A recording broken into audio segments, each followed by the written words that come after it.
অনেক দিন পর বেশ লাগছে বন্ধু মন। মাঝে মাঝে কাজের ফাঁকে এইসব জায়গায় এলে মন খুব ভালো লাগে। শুদ্ধ বাতাস, মাটির সোনা গন্ধ, পাখির কলতান, আহা।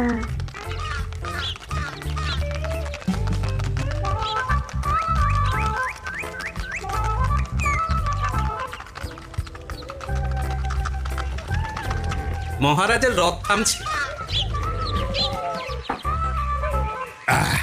আমরা এইখানে বসে আজ রাজকার্য পরিচালনা করব। মন্ত্রী, তুমি ঝটপট এখানে বসার বন্দোবস্ত করে দাও। আমি এক্ষুনি ব্যবস্থা করে দিচ্ছি মহারাজ। এই এখানেই আমাদের বসার জন্য ছাউনি করে দাও। এক্ষুনি করে দিচ্ছি মন্ত্রী মশাই। এরা বসার জায়গাটা করে দিক, ততক্ষণ আমরা একটু হেঁটে আসি।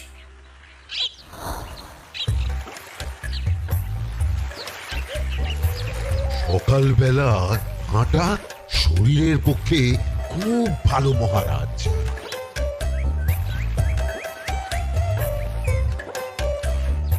আগেকার দিনে রাজা মহারাজরা এই সব বনে মৃগয়া করতে আসতেন। মৃগয়া একদম ভালো নয় মন্ত্রী। তুমি জঙ্গলে আসছো অন্য প্রাণীদের মারতে। কেন মারবে? ওরা তো তোমার কোনো ক্ষতি করেনি। না, তা করেনি, কিন্তু তখন ওটা রাজা মহারাজাদের খেলা ছিল। শুনেছি আপনার প্রপিতামহ খুব ভালো বাঘ শিকার করতেন, অনেক বাঘ মেরেছেন। মন্ত্রী, তুমি একটা কথা হয়তো জানো না। আমার প্রপিতামহ শিকার করতেন, কিন্তু কোনো স্বাভাবিক জানোয়ারকে নয়, যে বাঘ মানুষ খেকো হয়ে প্রজাদের ক্ষতি করত। আমার প্রপিতামহ সেই সমস্ত বাঘদেরই মারতেন। এছাড়া উনি বন্য প্রাণী সংরক্ষণ করতে বড়ই ভালোবাসতেন।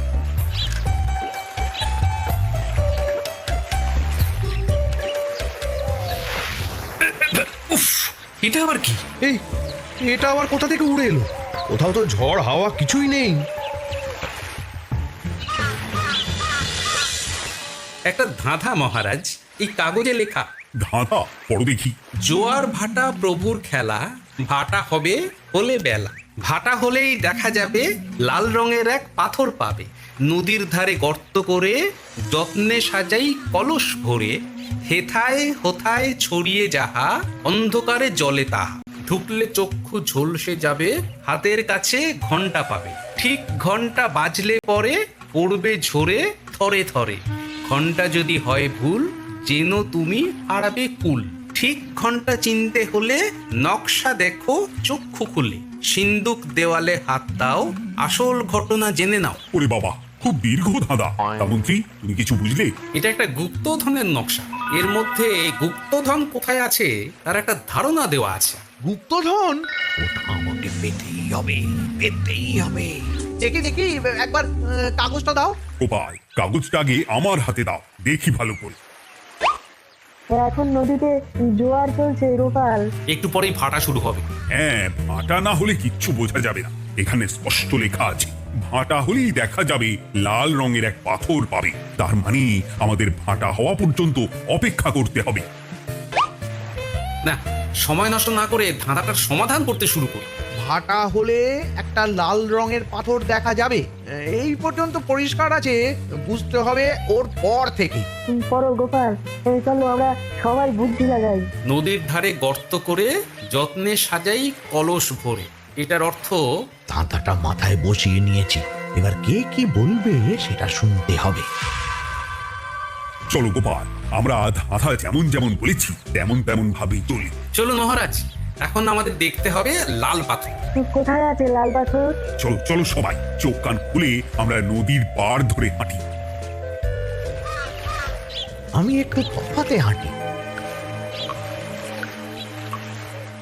গুপ্তধন আমাকে একা পেতে হবে। ভাটা হলেই দেখা যাবে লাল রঙের এক পাথর পাবে। আমাকে চোখ কান খোলা রাখতে হবে। লাল পাথর, নদীর চড়ায় লাল পাথর দেখতে হবে। লাল পাথর, লাল পাথর। ওটা কি? তো এই তো লাল পাথর, লাল পাথর।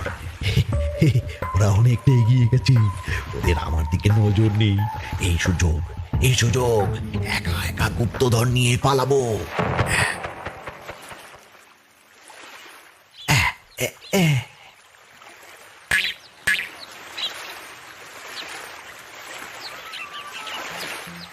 কি কি গো, আমরা তো হেঁটেই চলেছি, লাল পাথর তো কই দেখতে পাচ্ছি না। আরেকটু হাঁটতে হবে মহারাজ, গুপ্তধন বলে কথা, ওকে আর সহজে ধরা দেয়?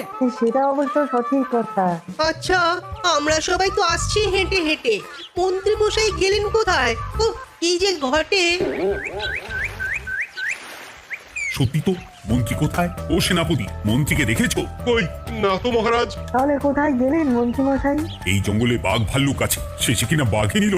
হায় হায় হায়, মন্ত্রী গিন্নির কাছে আমি কি মুখ দেখাবো? হুম, বাঘ ভাল্লুকের পেটে যাবার লোক তো মন্ত্রী মশাই নন। ও গোপাল, কি ভাবছো? কিছু তো একটা বলো। এখন আমাদের মন্ত্রী মশাইকেই খুঁজতে হবে। তবে মন্ত্রী মশাই বাঘ ভাল্লুকের পেটে যায়নি। তুমি নিশ্চিত হচ্ছ কি করে? অত পেঁচালো মানুষকে বাঘ ভাল্লুক গন্ধ শুকেই ছেড়ে দেবে, হজম করতে পারবে না। না না না, এখন রসিকতা করার সময় নয়, আমাদের মন্ত্রীকে খুঁজে বার করতেই হবে। কোথায় গেল মন্ত্রী? চলো চলো, গুপ্তধন মাথায় থাক, চলো মন্ত্রীকে খুঁজি। মন্ত্রী কোথায় গেল কে জানে। একবার পুরো ধাঁধাটা ঝালিয়ে নি। ভাটা হলেই দেখা যাবে লাল রঙের এক পাথর পাবে। ভাটা হয়েছে, লাল রঙের পাথরের মাথায় চাপ দিয়ে গুহার মুখও খুলেছি।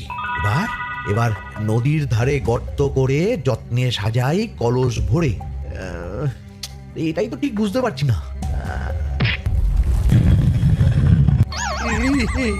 এই রে, এবার কি হবে? হ্যাঁ, মহারাজ, কোথাও একটা আওয়াজ হলো। আওয়াজটা কোন দিক থেকে হলো? চলুন সামনে এগিয়ে যাই, আমার মনে হয় আওয়াজটা সামনের দিক থেকে এলো। আমারও তাই মনে হলো। তবে কি মন্ত্রী মশাই লাল পাথরের হদিশ পেয়ে গেছেন? আমাদের চোখে পড়লো না, অথচ মন্ত্রী মশাই চোখে পড়ে গেল। আসলে আমরা কথা বলতে বলতে গেছি, তাই নজরে পড়েনি। মন্ত্রী মশাই একা একা আমাদের পেছন পেছন আসছিলেন। উনি ইচ্ছে করেই আমাদের পেছনে পেছনে আসছিলেন। নিজে একা গুপ্তধন নিয়ে যেতে চেয়েছিলেন, এখন কোথায় আছেন কে জানে।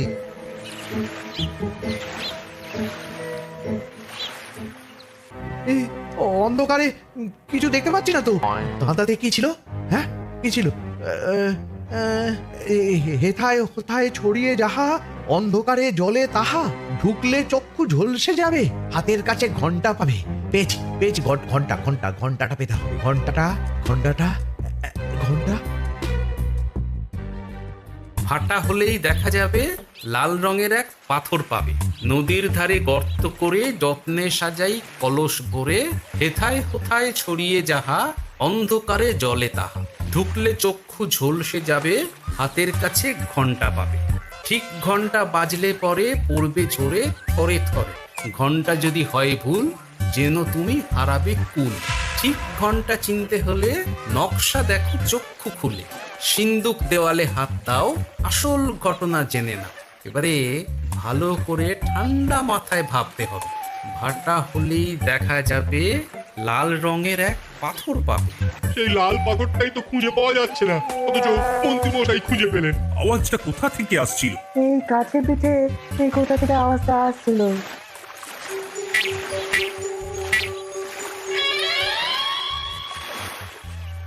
এই তো,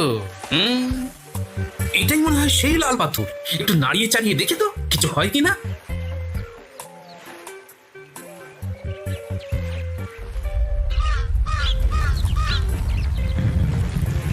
এই তো, কাজ হয়েছে। এই তো সুড়ঙ্গ। আপনারা নিচে নামুন।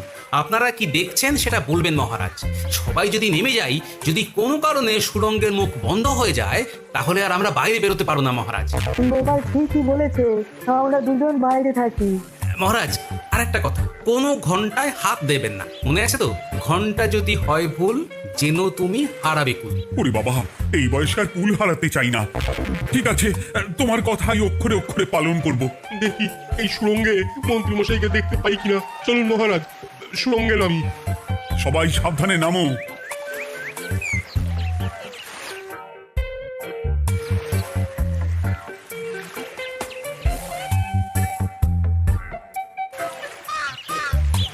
মহারাজ, ওখানে কি কি দেখতে পাচ্ছেন? ওখানে কি মন্ত্রী মশাই আছেন? না গোপাল, মন্ত্রীকে এখনো দেখতে পাইনি। শুধু আমি এখানে অজস্র পাথর দেখতে পাচ্ছি। পাথরে পাথরে ছয় লাভ, ছোট বড় অজস্র।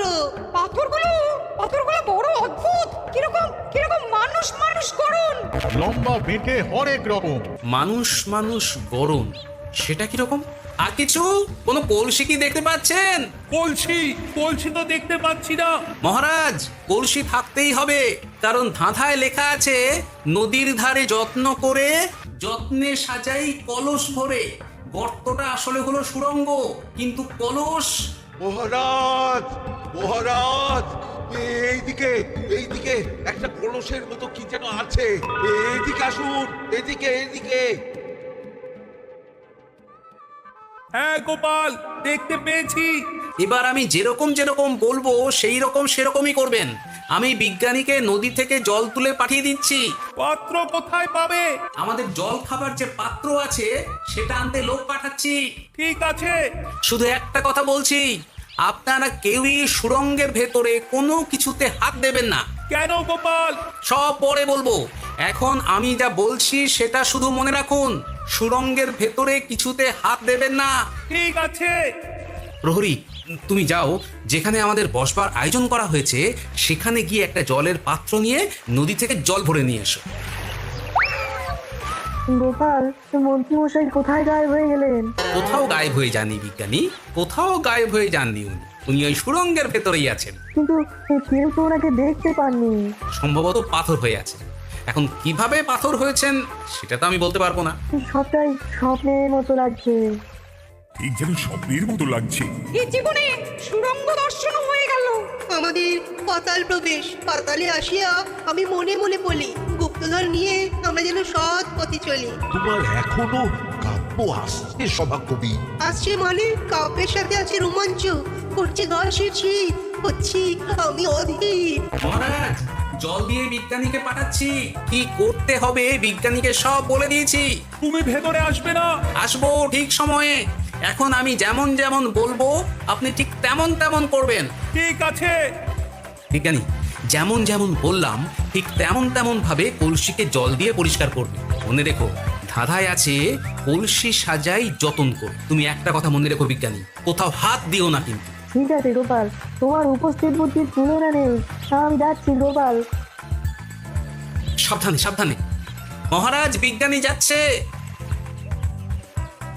সাবধানে নামো, সাবধানে। মহারাজ, এই কলসিটা কোথায়? ওই তো, একটু সাবধানে যাও। বিজ্ঞানী, কলসির দেখা পেয়েছো? পেয়েছি পেয়েছি পেয়েছি। এবারে কলসিটাকে ভালো করে জল দিয়ে ধুয়ে দাও। কলসির আলোয় সুড়ঙ্গ আলোকিত গোপাল। এরপর কি? ভালো করে দেখুন মহারাজ, কোথাও ঘন্টা দেখতে পাচ্ছেন কিনা। ঘন্টা? একটা তো নয়, সার সার ঘন্টা, অনেকগুলো ঘন্টা। সাবধান, ঘন্টায় হাত দেবেন না, শুধু দেখুন।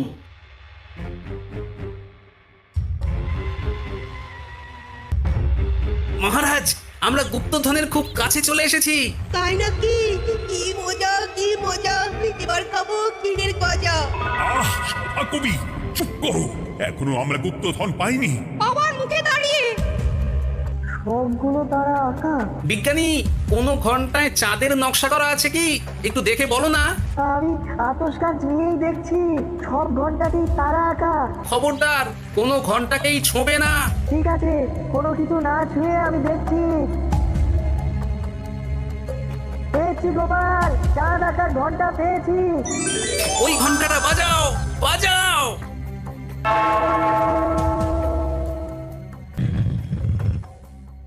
গুপ্তধন পেয়েছেন মহারাজ? বাঁচাও বাঁচাও বাঁচাও,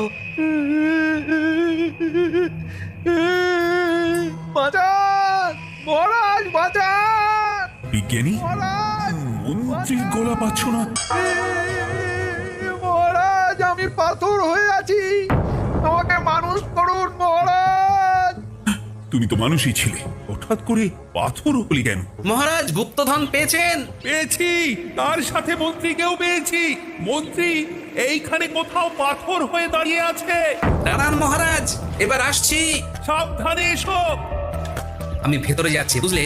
যদি কোনো কারণে দেখো পাথরটা গুহার মুখটা আটকে দিয়েছে, অমনি তোমাদের কাজ হলো পাথরটাকে ছুঁয়ে ফেলা, বুঝলে? ঠিক আছে গোপাল দাদা। আমার মনে হয় বিপদ আর কিছু ঘটবে না। ও সাবধানের তো মান নেই। ঠিক আছে, তুমি নিশ্চিন্তে ভেতরে যাও। বাঁচাও, আমাদের বাঁচাও, আমাদের সবাইকে মানুষ করুন। আমাকে মানুষ করুন মহারাজ। আপনাকে তো মানুষ করা হবে মন্ত্রী মশাই। আগে বলুন আপনি পাথর হলেন কি করে? ও মনে পড়েছে, ধাঁধা শেষ লাইন। সিন্দুক দেওয়ালে হাত দাও, আসল খবর জেনে নাও। সত্যি গোপাল, তুমি না থাকলে এই এত কিছু আমাদের সবার কাছে অজানাই থেকে যেত।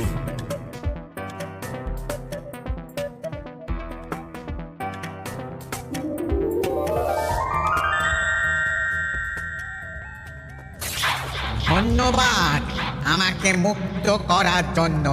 আপনি কি? আমি যক্ষ।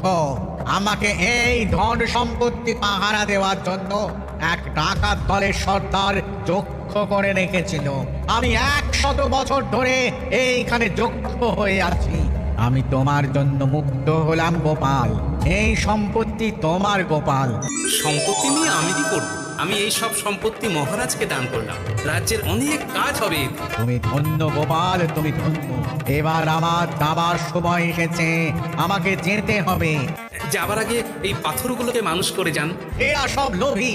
আমি আমার সীমিত ক্ষমতায় এই গুপ্তধনের ধাঁধাকে এখানে যারাই ভ্রমণ করতে আসে তাদের হাতে তুলে দিই, কিন্তু কেউ এই ধাঁধার সমাধান করতে পারে না। সবার মনে লোভ কাজ করে। এই লোভ এদেরকে পাথর করে রেখেছে। পাথর হলো কি করে? একটা মানুষ এসে মুখ ভরা লোভ নিয়ে আধা পুরো না জেনে পাথরে হাত দিলেই সে পাথর হয়ে যাবে।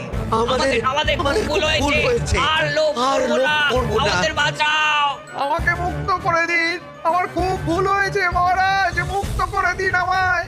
তুমি এখানে আগে এসেছিলে, তাই তো আগে এসে ভাবলে নিজেই একা একা গুপ্তধনকে হরপ করে দেবে। এদিকে তোমাকে না দেখতে পেয়ে আমাদের কত চিন্তা হচ্ছিল। তারা লোভী, তারা কারো কথা ভাবে না, শুধু নিজের কথা ভাবে। আমাকে আর একটা সুযোগ দিন, আমি আর লোভ করবো না মহারাজ। তোমার কথার কোনো দামই নেই। না মহারাজ, আমাকে আর একটা সুযোগ দিয়ে দেখুন, আমি আর লোভ করবো না। আমাকে মানুষ করুন মহারাজ। আমাদের সবাইকে মানুষ করুন। দয়া করুন। যক্ষরাজ, এদের আপনি ক্ষমা করে দিন। ঠিক আছে, তোমাদের আবার মানুষ করে দিচ্ছি।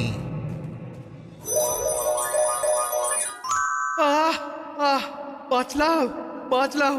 এইরকম বারবার বাঁচা যাবে না, কিন্তু এবার সাপ ব্যাং যাই হবে না কেন ওইভাবেই থাকতে হবে, এই আমি বলে দিলাম। এবার আমার মুক্তি। মুক্তি নেবার আগে আরেকটা প্রশ্ন। যে ডাকাত সর্দার তার সম্পত্তিকে রাখার জন্য আপনাকে যক্ষ বানিয়েছিল, এই সম্পত্তি তো তাদের, আমরা তো নিতে পারি না। লোভ বড় খারাপ গোপাল। অতিরিক্ত লোভ মানুষকে পশু করে দেয়। ওই ডাকাত দল এই সম্পত্তির জন্য সবাই কাটাকাটি করে মরে গেছে, কেউ আর বেঁচে নেই। সুতরাং এই সম্পত্তিতে তোমার অধিকার আছে। এই সম্পত্তি তুমি গ্রহণ করো। নিলাম আমি, কিন্তু এই সম্পত্তি মহারাজকে আমি দান করলাম। ডাকাত দল জনগণের সম্পদকে লুটেই তো সম্পত্তি বানিয়েছে, তাই আমি জনগণের কাজে লাগবার জন্যই এই সম্পত্তি মহারাজকে দিলাম। গোপাল, তোমার জয় হোক। এবার তাহলে আমি যাই। তোমরা সবাই সুখে থেকো আর ভালো থেকো। গোপাল, তোমার তুলনা হয় না। তোমার ঋণ আমি কোনোদিন শোধ করতে পারবো না। তুমি কৃষ্ণনগরের জন্য যা করলে তা ইতিহাসে লেখা থাকবে। না মহারাজ, আমি এমন কিছু করিনি, এই কাজ সবাই করবে। জয় গোপালের জয়, জয় গোপালের জয়, জয় কৃষ্ণনগরের জয়।